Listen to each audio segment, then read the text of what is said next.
Chairman Peoples Party Bilawal Bhutto Zardari कहते हैं कि एक सियासी जमात सियासी दज्जाल का काम कर रही है। उनकी कोशिश है कि अवाम और अफवाज के दरमियान दरार पैदा करें। मैं किसी सियासी पार्टी पर पाबंदी के हक में नहीं हूँ। लाहौर में मीडिया से गुफ्तगू करते हुए उन्होंने कहा है कि PTI खुद ऐसे हालात पैदा कर रही है कि उस पर पाबंदी लगे।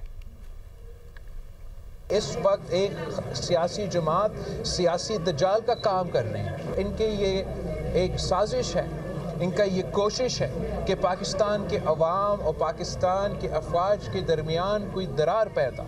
सियासी को तो कभी नहीं चाहते कि ऐसे हालात बने कि सियासी जमातों को या सियासी जो वॉइसेस है उन पे पाबंदी लगे।